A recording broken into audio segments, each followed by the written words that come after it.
The $2,000 tariff dividend, a major announcement that shook the headlines.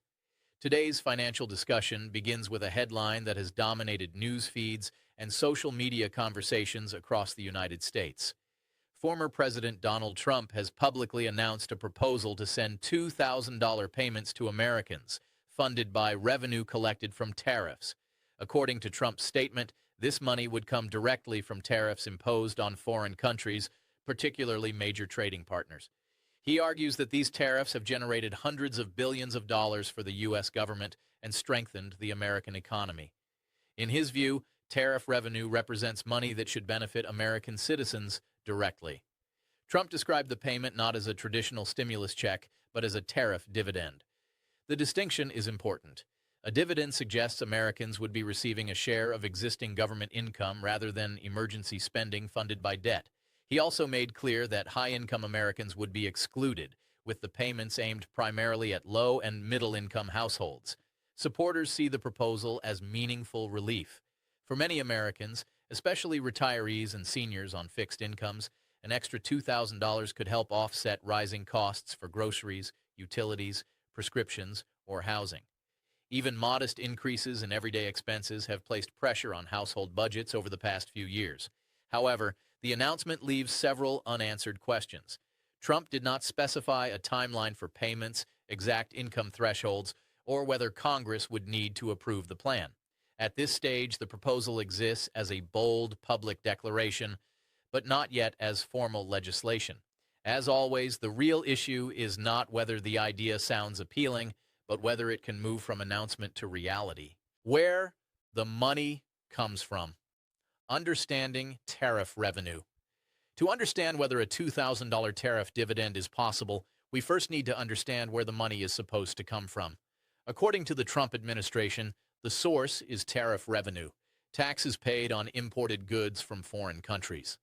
Over the past year, the U.S. government has collected hundreds of billions of dollars from tariffs, particularly from trade partners such as China, Canada, Mexico, and the European Union.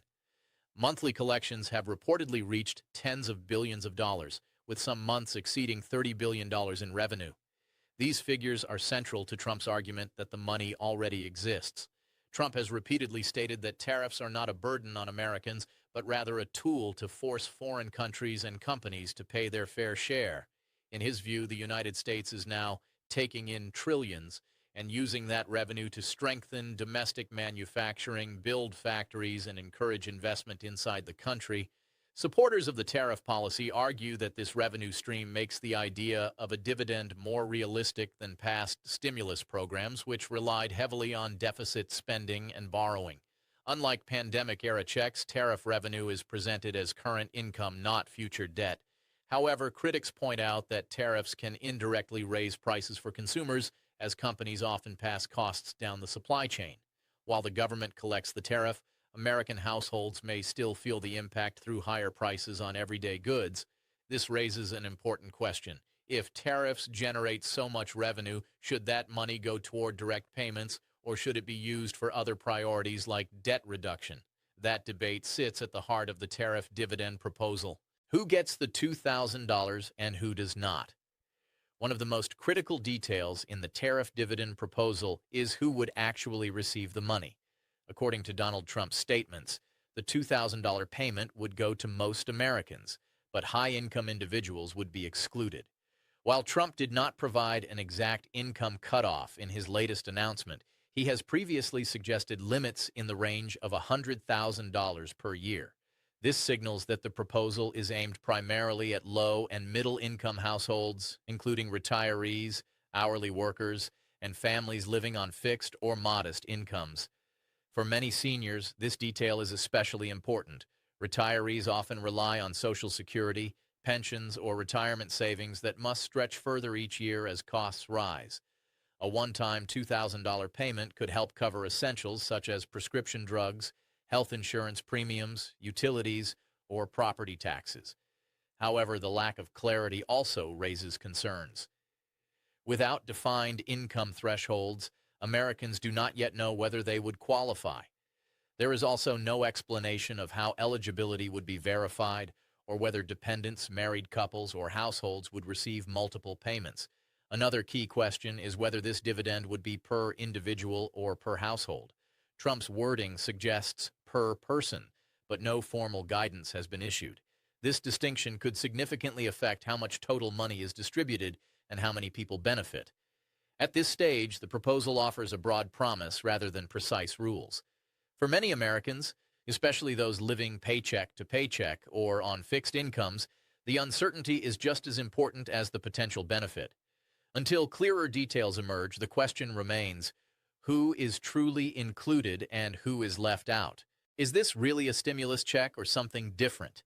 A major point of confusion surrounding the $2,000 tariff dividend is whether this payment should be considered a stimulus check or something entirely different. Donald Trump has been very clear on one point. He does not want this payment labeled as a traditional stimulus. In past years, stimulus checks were issued during emergencies and were largely funded through borrowing, adding to the national debt. Trump argues that this proposal is fundamentally different. He describes the payment as a dividend, meaning Americans would receive a portion of money the government has already collected through tariffs. From his perspective, tariffs have created a new revenue stream that did not exist before. Instead of sending all of that money toward government programs or long-term projects, Trump believes some of it should go directly back to the people. This framing is central to how the proposal is being sold to the public. Supporters say this distinction matters. A dividend feels earned, not borrowed. It suggests Americans are benefiting from economic policy rather than being rescued from a crisis. For many seniors who are wary of rising national debt, this messaging is especially appealing. However, critics argue that the difference may be more political than practical. Whether the money comes from tariffs or borrowing, it is still government-controlled revenue. The real issue, they say, is how that money is best used. Should it be distributed immediately to households or saved to reduce long-term financial risks? That question becomes even more important when considering the nation's massive debt. This debate over language, stimulus versus dividend, shapes how Americans perceive the proposal and whether they trust it. Can Trump actually do this without Congress? Once the excitement around a $2,000 tariff dividend settles, the conversation quickly turns to a critical question. Does the president have the authority to do this? Under the U.S. Constitution, the power of the purse lies with Congress, not the president. That means any large-scale distribution of money to the public typically requires congressional approval. Even if the government has already collected tariff revenue, deciding how that money is spent is not a unilateral decision. Legal analysts and financial experts have pointed out that while the president can influence trade policy and impose tariffs, direct payments to Americans usually require legislation. This creates uncertainty around whether Trump's proposal could move forward without lawmakers formally authorizing it. There is some precedent worth noting. Earlier legislation proposed by Republican Senator Josh Hawley suggested smaller tariff rebates around $600 per person for Americans and their dependents. That proposal, however, still required congressional debate and approval and never became law.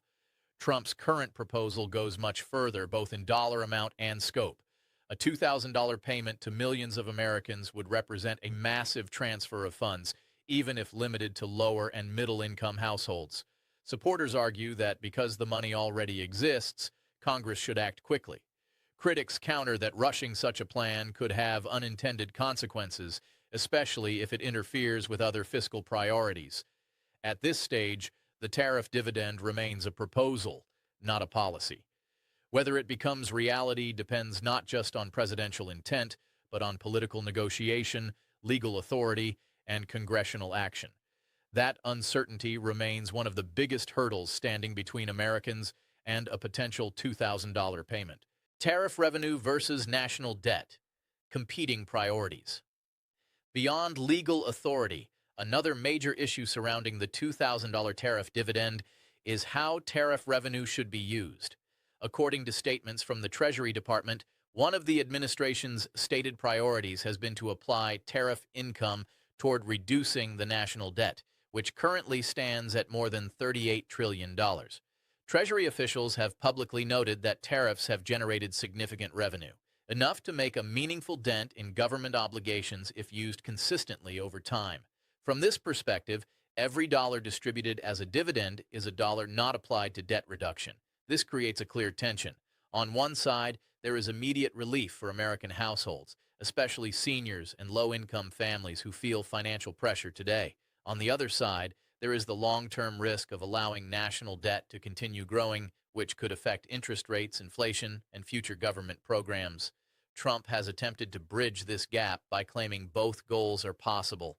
He has stated that tariff revenue is so substantial that the government can pay down debt while still issuing dividends. However, critics question whether the math supports that claim once administrative costs and eligibility limits are factored in. For retirees and fixed-income households, this debate is not theoretical. Rising debt can eventually lead to higher taxes or reduced benefits. At the same time, many Americans argue that relief now is more valuable than promises of long-term fiscal discipline. This conflict, short-term support versus long-term stability, sits at the heart of the tariff dividend discussion and remains unresolved. Legal challenges. What the Supreme Court could decide. While the tariff dividend proposal gains attention, it faces a major obstacle that goes beyond politics: the courts. At the center of this issue is the U.S. Supreme Court, which is currently reviewing challenges to the legality of many of Trump's tariffs. Several lawsuits argue that the president used emergency powers too broadly when imposing tariffs on a wide range of countries. Critics claim these tariffs function more like a tax than an emergency trade measure, raising serious constitutional questions.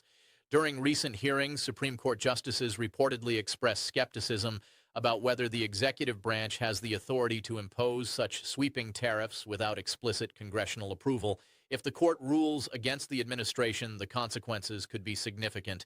One major concern is the possibility that the government could be required to refund tens or even hundreds of billions of dollars to importers and businesses that paid the tariffs. If that happens, the very revenue Trump is counting on for the $2,000 dividend could disappear.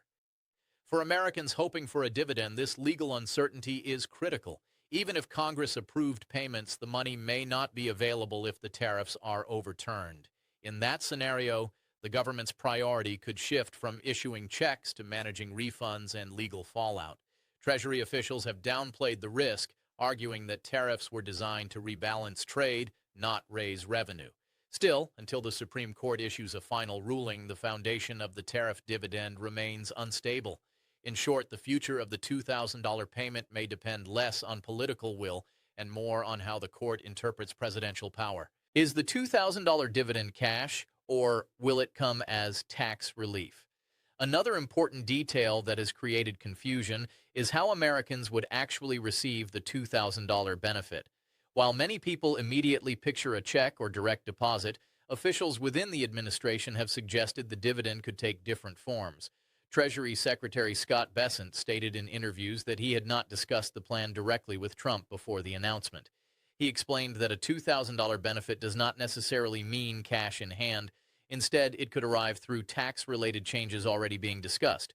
These include proposals such as no tax on Social Security benefits, no tax on tips, no tax on overtime pay, and expanded deductions for auto loan interest.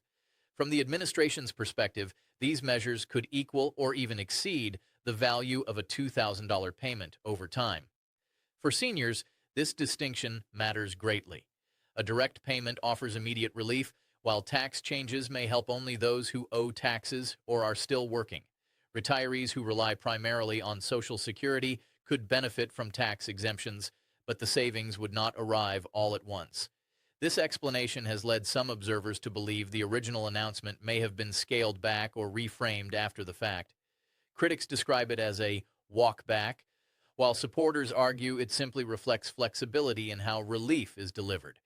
At this stage, there is no official confirmation of whether Americans would receive cash, tax relief, or a combination of both. Until those details are finalized, the promise of a $2,000 dividend remains open to interpretation. Public reaction, support, skepticism, and growing doubt. As news of the 2000 tariff dividend spread, public reaction quickly became deeply divided. Supporters welcomed the idea, seeing it as long overdue relief for Americans who feel squeezed by rising living costs.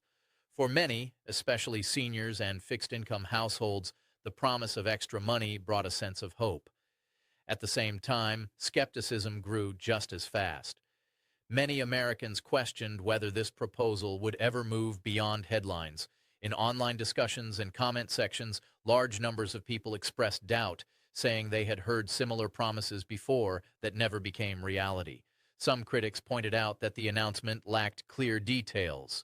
Without a timeline, eligibility rules, or confirmed approval from Congress, they viewed the proposal as more political messaging than policy.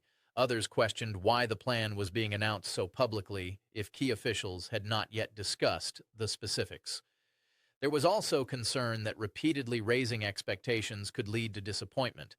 For households already under financial stress, false hope can feel worse than no promise at all. This sentiment was especially common among retirees who depend on predictable income and careful budgeting. Supporters, however, argued that Trump's repeated references to a $2,000 figure suggest increasing seriousness. In their view, mentioning the same amount multiple times signals commitment rather than speculation. This split reaction highlights a broader issue: trust. Whether Americans believe the tariff dividend will happen depends largely on their confidence in political follow-through. As the debate continues, public opinion remains sharply divided between optimism and doubt. The 50-year mortgage proposal: relief or long-term risk? Alongside the discussion of a $2,000 tariff dividend, another proposal from Donald Trump has drawn significant attention: the idea of 50-year home mortgages. This would be a major shift from the traditional 30-year mortgage that has long been the standard in the United States. Supporters argue that extending mortgage terms to 50 years could lower monthly payments, making home ownership more accessible, especially in a housing market where prices and interest rates remain high. For families and seniors struggling with housing costs, a lower monthly payment could offer short-term breathing room. According to housing officials, the goal is affordability. By spreading payments over a longer period, borrowers would see reduced monthly obligations, potentially by 10 to 20% depending on loan size and interest rates. For some households, that reduction could mean the difference between qualifying for a home or being priced out entirely. However, critics warn that the long-term costs could be severe. A 50-year mortgage means borrowers pay interest for decades longer, often resulting in far more total interest paid over a lifetime. In many cases, homeowners would still own only a small portion of their home, even after 30 years of payments. Some economists argue that this approach treats the symptom, not the problem. Instead of lowering home prices or increasing housing supply, longer mortgages may lock Americans into debt for most of their lives. As with the tariff dividend, the 50-year mortgage proposal raises a familiar question: does short-term relief justify long-term financial risk? SNAP benefits and the impact of the government shutdown. While proposals like tariff dividends and new mortgage options dominate headlines, another issue is directly affecting millions of Americans right now: SNAP benefits, also known as food assistance. Due to the ongoing government shutdown, the Trump administration instructed states to stop paying full SNAP benefits, allowing only 65% of normal payments to be distributed. This decision has immediate consequences for more than 42 million Americans who rely on food assistance to meet basic needs. The administration argues that full payments are not authorized during the shutdown and that states issuing 100% of benefits are acting without federal approval. A memo from the Department of Agriculture warned states to halt full payments and even claw back funds already distributed above the allowed level. Several states pushed back strongly. Governors in states like New York, Massachusetts, and Wisconsin refused to comply, stating that cutting food assistance would harm vulnerable families and seniors. Some state leaders have indicated they are prepared to take the federal government to court. For seniors on fixed incomes, SNAP reductions can be devastating. Food costs have risen steadily, and many retirees depend on these benefits to supplement Social Security and limited savings. Even a partial cut can force difficult choices between groceries, medications, and utilities. This situation highlights a sharp contrast. On one hand, Americans are being promised potential future payments like a $2,000 dividend. On the other, essential assistance programs are being reduced right now. For many households, the question is not about future relief, but about making it through the current month. And what this all means for Americans moving forward. As we step back and look at the bigger picture, it becomes clear that the recent announcements reflect a moment of economic uncertainty mixed with political ambition. The proposed $2,000 tariff dividend, the discussion of 50-year mortgages, and the ongoing SNAP benefit disputes are not isolated issues. They are all connected by the same underlying pressure facing American households. For many Americans, especially seniors and retirees, the promise of a $2,000 payment offers hope. It represents potential relief from rising prices, medical costs, and everyday expenses that strain fixed incomes. Yet, hope alone is not enough. Without clear timelines, legal approval, and detailed eligibility rules, the proposal remains uncertain. At the same time, the debate over how tariff revenue should be used highlights a difficult trade-off.